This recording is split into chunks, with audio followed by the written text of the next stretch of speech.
मैं आपके लिए ये भेंट लेकर आई हूँ। कंप्यूटर जी दिखाइए तो प्लीज। तो मेरा पहला सवाल आपसे, प्रधानमंत्री ने बीती शाम अपने भाषण में कहा कि कथित सेक्युलरों का नकाब उतर गया है इस चुनाव में, सही कहा? नहीं, शायद प्रधानमंत्री अपनी बात कर रहे थे क्योंकि 300 से जायद उनके मेंबर ऑफ पार्लियामेंट जीत कर आए, उसमें एक भी मुसलमान नहीं है, तो शायद वो अपने आप के लिए कह रहे थे कि अब हमारा सेकुलरिज्म का निकाब नहीं रहा। होंगे वर्धा। वो वैसे जी उन्होंने कब कहा कि हम सेक्युलर हैं? अच्छा, तो वो सेकुलर नहीं है। मैं समझ रहा था कि हिंदुस्तान के प्रधानमंत्री हैं, हिंदुस्तान के संविधान पर उन्होंने ओथ लिया है जिसमें लफ्ज सेकुलर प्रियम्बल में लिखा हुआ है।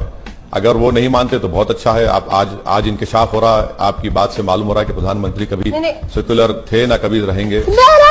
निकल गई, मेरी जबान टूट गई। इतने तेजस्वी लोग हैं हमारे पास। खत्म, bye bye, tata, good bye.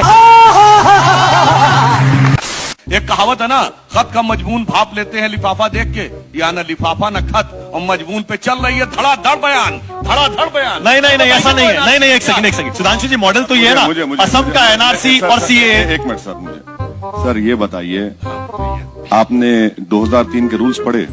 It was at this moment that he knew he fucked up. ये फंस गया। आपने पढ़े 2003 के रूल्स सिटीजनशिप के?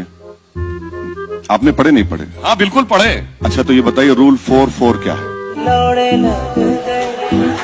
उसमें सिटीजनशिप अमेंड करके देने की बात कही गई। नहीं, गलत कह रहे हैं आप। रूल 4.3 आप नहीं पढ़े सर। मैं आपको रिक्वेस्ट कर रहा हूँ, आप पढ़े लिखे आदमी है बीजेपी में, मैं आपको सबसे काबिल पढ़ा लिखा मानता हूँ। अगर आप ही नहीं पढ़े हैं तो कोई नहीं पढ़ा होगा।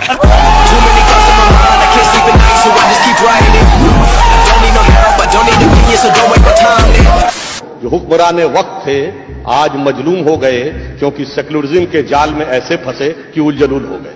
अगर नरेंद्र मोदी सुधांशु साहब को 2024 तक मिनिस्टर नहीं बनाए तो मुझे यकीन है कि बहुत बड़े शायर बन जाएंगे। और मुझे ये बात भी यकीन है कि कभी नहीं बनाएंगे इनको, क्योंकि इनका हाथ मैं देख चुका हूं।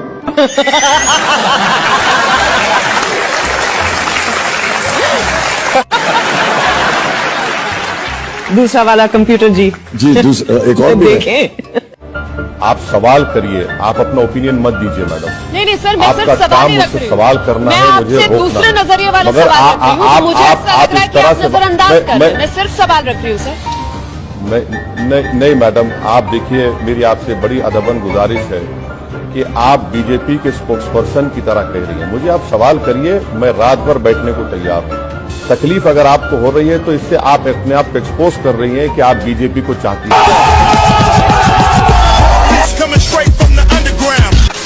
In the present political scenario, I see him as a neo Jinnah. Neo Jinnah. अरे संपित बच्चा है, बच्चों के बारे में नहीं बोलते, बच्चों के बाप से मुकाबला है हमारा, हम बाप को बोल रहे हैं। तो संपित बच्चा है, अभी छोड़िए ना। आप जब बड़े बात करते हैं तो बच्चों को टाई टाई नहीं करना चाहिए। टाटा, गुड बाय, गया। पीएम अपने आप को फकीर बताते हैं, आप प्रधानमंत्री नरेंद्र मोदी को जालिम बताते हैं। ऐसा क्यों? आप हमेशा उल्टी तरफ क्यों होते? क्योंकि मैं बीजेपी और आरएसएस के खिलाफ हूँ। जब उनकी मुखालिफत करूंगा तो आपको उल्टी लाइन नजर आएगी।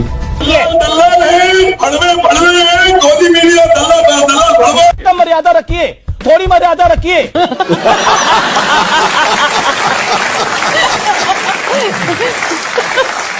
सर क्या आप एक सीधी सी बात मुझे बताइए कि आप कुछ महीने कुछ दिन पीछे जा रहे हैं ओवैसी जी, लेकिन आप 2010 का जिक्र नहीं कर रहे। आप तो कहते हैं कि आप कांग्रेस के भी खिलाफ है, आप बीजेपी के भी खिलाफ है, लेकिन जब कांग्रेस 2010 में एनपीआर लेकर आई थी तब आपने ये विरोध नहीं किया था। जो मनमोहन सिंह के जमाने में एनपीआर हुआ था, क्या उसमें सिटीजनशिप से कनेक्शन किया गया था?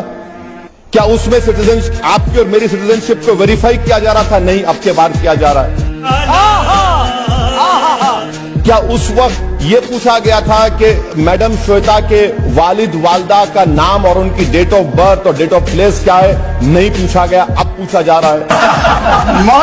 भैया जी आप तो कि उस वक्त श्वेता मैडम से पूछा गया था कि आपका मोबाइल नंबर दीजिए, आपका पासपोर्ट दीजिए, क्या वो मैंडेटरी था? आप मैंडेटरी कर दिया गया है।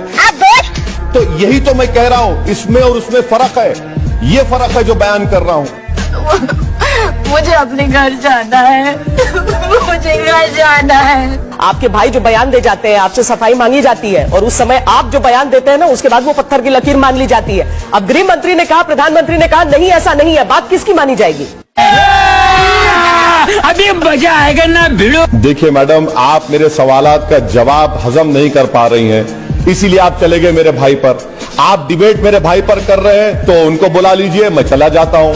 अगर आप डिबेट कर रहे हैं कि अमित शाह ने जो कहा वो सच है या झूठ है, तो मैं तैयार हूं। इतना लाइफ खराब हो गया, इतना लाइफ खराब हो गया मेरा। मैं आपको मिनिस्ट्री ऑफ होम अफेयर्स के वेबसाइट से कोट करके बता रहा हूं, और आप दूसरी जगह चले जा रहे हैं। मैडम, कब तक आप लोग गवर्नमेंट को सपोर्ट करते रहेंगे? मत करिए ना। देखा आपने लापरवाही का नतीजा है। कभी सच्चाई को तो मान लीजिए। अगर मैं झूठ कह रहा हूं तो आप आधे घंटे के बाद मुझे बुला लीजिए, मैं तैयार हूं सुनने के लिए। मैं तो मिनिस्ट्री ऑफ होम अफेयर्स के वेबसाइट से कोट करके बता रहा हूं आपको डिफरेंस। मैंने नहीं बनाया। ओके, बहुत सारे और हैं। हाँ जी, दिखाएं आपको। हाँ, बिल्कुल बिल्कुल। कंप्यूटर जी। वैसे जी, जब आप ये कहते हैं आपकी शिनाख्त है, जब मैं आपसे बात कर रही हूँ तो जो फर्स्ट इम्प्रेशन आता है वो आता है हम सब की शिनाख्त तो हिंदुस्तानी है। आप हैदराबाद में रहें या अहमदाबाद में रहें, आप गाजियाबाद में रहें या आप इलाहाबाद में हाँ, बिल्कुल बिल्कुल बिल्कुल। तो आप ये कहेंगे कि देश के प्रधानमंत्री हैं तो गुजराती नहीं है?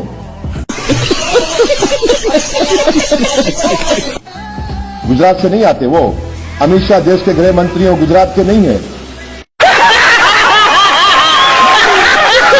राजनाथ सिंह देश के डिफेंस मंत्री, वो उत्तर प्रदेश के नहीं है। मैडम, यही तो समझ आ रहा हूं कि भारत में जो फेडरलिज्म का कॉन्सेप्ट है ना, स्टेट्स की आइडेंटिटी है, हम स्टेट्स को मानते हैं, ये सब मिलकर हम तमाम को भारत का शहरी बनाते हैं। ये तो कोई अलग अलग तो नहीं है ना। हाँ, मेरी आइडेंटिटी है, आप भी कोई स्टेट से आपकी होंगी, आप भी कोई शहर से आपकी होंगी, और आप उसके बाद भी आप कहते हैं कि हाँ मैं भारत की शहरी हूं। यही तो खूबसूरती है, ये तो डाइवर्सिटी है भारत की, प्लुरलिज्म है जो बीजेपी नहीं मानती इसको। किसी को तो छोड़ दीजिए, कभी झुक के भी बात कर लिया कीजिए। नहीं सर, झुकना मुझसे नहीं होता सर, झुकना नहीं होता। मैं सिर्फ अल्लाह के आगे झुकने वाला हूं, और अगर आप मेरा दिल जीत लेंगे, तो यकीनन मैं सब चीज कुर्बान करने तैयार हूं आप पे। अरे तुम तो बड़े हैवी ड्राइवर हो भाई। अगर हम करें तो करें क्या, बोले तो बोले क्या। वाह मोदी जी वाह वाह।